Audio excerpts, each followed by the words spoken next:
सभी साथियों को कमल किशोर कठेरिया का नमस्कार। साथियों, इमरजेंसी में विपक्ष के अगुआ बने लोक नायक जयप्रकाश नारायण जी की जयंती आज है 11 अक्टूबर के दिन, और लखनऊ में उनकी जयंती पर लगातार दूसरे साल घमासान देखने को मिला। गोमती नगर में जो जयप्रकाश नारायण इंटरनेशनल सेंटर है, वहां पर भारी पुलिस तैनात थी। समाजवादी पार्टी कार्यालय पर पुलिस फोर्स तैनात थी। यहां तक कि जो सपा प्रमुख अखिलेश यादव जी का जो घर है, वहां पर भी पुलिस फोर्स भारी संख्या में तैनात थी। एक तरीके से पूरे घर को चारों ओर से घेर रखा था। पिछले वर्ष जब सपा प्रमुख अखिलेश यादव जी माल्यार्पण करने के लिए जयंती के दिन, चूंकि वो हमेशा जयप्रकाश नारायण इंटरनेशनल सेंटर में ही जाकर उनकी जयंती मनाते थे, उनकी वहां पे आदमकद मूर्ति जयप्रकाश जी की लगी हुई है, उस पर माल्यार्पण करते थे। तो पिछले साल जब वहां पहुंचे तो वहां पर गेट पर ताला लगा मिला, जिससे उनको गुस्सा आ गया और वह क्रोधित होकर ताला लगा होने के बावजूद गेट को फांद कर अंदर अपने साथियों के साथ अंदर पहुंचे और उन्होंने जयप्रकाश जी की मूर्ति पर माल्यार्पण किया और उन्हें श्रद्धांजलि दी। इस बार भी उनका वहां जाने का कार्यक्रम पहले से ही निर्धारित था। साथियों, यहां पर थोड़ा सा JPNIC जो जयप्रकाश नारायण अंतर्राष्ट्रीय केंद्र है, उसके बारे में बताना बहुत आवश्यक है। JPNIC जो है वह अखिलेश यादव जी का ड्रीम प्रोजेक्ट है, और आज ये 9 साल बाद भी अधूरा है, और अगर देखा जाए तो ये एक तरीके से खंडहर में तब्दील हो चुका है। इतना ही नहीं, समाजवादी पार्टी सरकार ने इस केंद्र को बनवाने में 813 करोड़ रुपए खर्च किए थे, और प्रत्येक वर्ष जयप्रकाश नारायण जी की जयंती के दिन समाजवादी पार्टी के कार्यकर्ता उनकी याद में बने इस म्यूजियम में इकट्ठा होते हैं और उन्हें श्रद्धांजलि देते हैं। हालांकि जैसा कि अभी मैंने बताया कि पिछले साल समाजवादी पार्टी के प्रमुख अखिलेश यादव जी जब इस म्यूजियम में वहां पहुंचे और उन्होंने वहां देखा कि वहां गेट बंद है, उस पर ताला लगा है, तो वह गेट फांद कर अंदर गए और उन्होंने वहां पर जयप्रकाश जी की मूर्ति पर माल्यार्पण किया। उनके साथियों ने माल्यार्पण किया। लेकिन इस बार ना तो अखिलेश यादव जी को इस बात की जरा सी भी उम्मीद थी, ना ही उनके किसी समर्थक को उम्मीद थी, पार्टी के किसी पदाधिकारी को उम्मीद नहीं थी कि योगी सरकार फिर से अखिलेश यादव जी को इस जयप्रकाश नारायण जी के याद में बने, उन्हीं के द्वारा बनवाए हुए इस अंतर्राष्ट्रीय केंद्र में जाने से रोकेगी। लेकिन जब रात को ये पता चला, कल रात को ये पता चला कि JPNIC को सील किया जा रहा है, तो सपा प्रमुख अखिलेश यादव जी तुरंत अपने साथियों के साथ वहां पहुंचे और उन्होंने वहां देखा कि टीन शेड से उसको ढका जा रहा है। समाजवादी पार्टी के कार्यकर्ता इस बात पर काफी क्रोधित भी हो गए और अखिलेश यादव जी ने तुरंत मीडिया को बयान भी दिया, क्योंकि मीडिया तुरंत ही पहुंच गया था, उसे भी खबर मिल गई थी।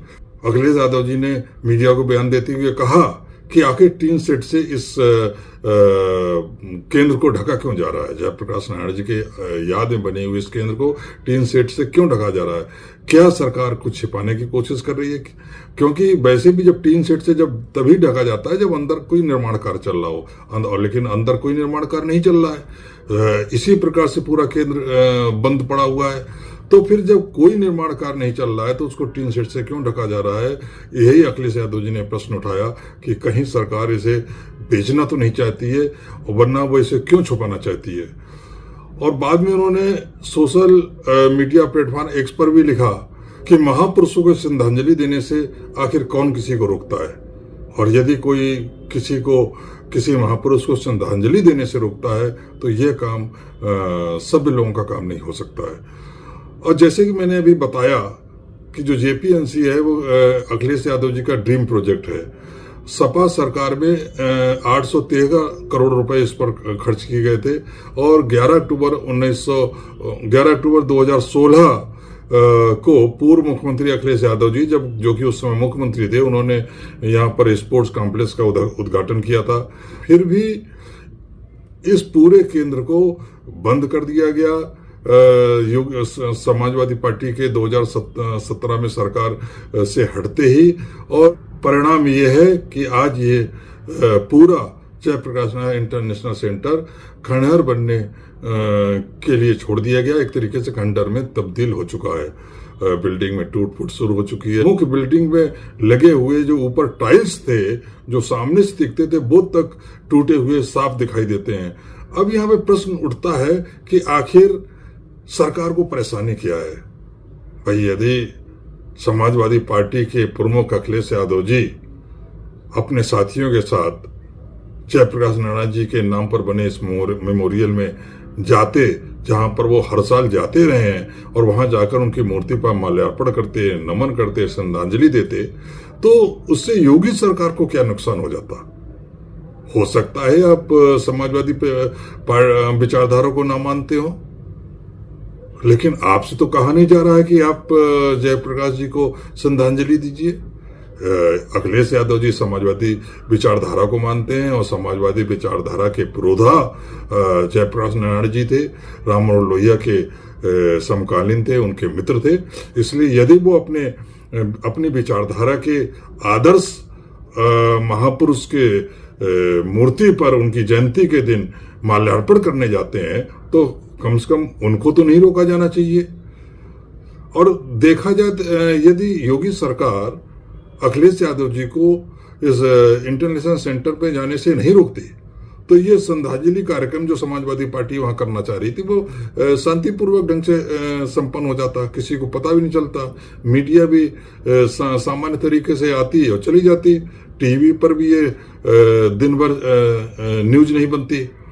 लेकिन जिस तरीके से इस पूरी सेंटर की बैरिकेडिंग कर दी गई, समाजवादी पार्टी कार्यालय की बैरिकेडिंग कर दी गई, पूरी फोर्स लगा दी गई, यहां तक कि सपा प्रमुख अखिलेश यादव जी के घर को भी फोर्स से चारों ओर से घेर लिया गया। एक तरीके से उनको वहां पर बंधक सा बना दिया गया, उनको बाहर नहीं जाने दिया गया, और उनको अपने बंगले के बाहर वहीं पर जयप्रकाश जी की मूर्ति को मंगाकर उन पर माल्यार्पण करके श्रद्धांजलि देने का जो कार्यक्रम था वो करना पड़ा।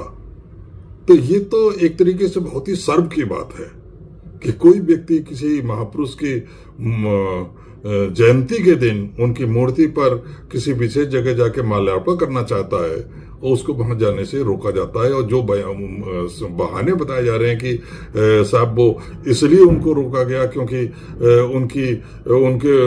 उनको जेट प्लस सिक्योरिटी मिली हुई है, अखिलेश यादव जी को उनकी वहां जान को खतरा हो जाता, क्योंकि वह बहुत सालों से बंद है, बारिश में वहां पर सांप बिच्छू भी आ गए होंगे।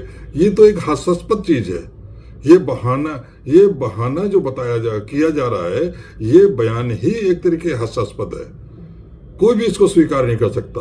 और यदि ये सच्चाई है कि वो सेंटर इतना खस्ता हाल, इतना बदहाल हो चुका है कि वहां पर सांप बिच्छू घूम रहे हैं, तो फिर तो ये सरकार के लिए डूब मरने वाली बात है कि आपने 813 करोड़ रुपए से बनी हुई इस इंटरनेशनल सेंटर का ये हाल कर दिया कि वहां पे सांप बिच्छू घूम रहे हैं, वहां कोई जा नहीं सकता है, और यदि कोई जाता है तो उसकी सुरक्षा को खतरा है।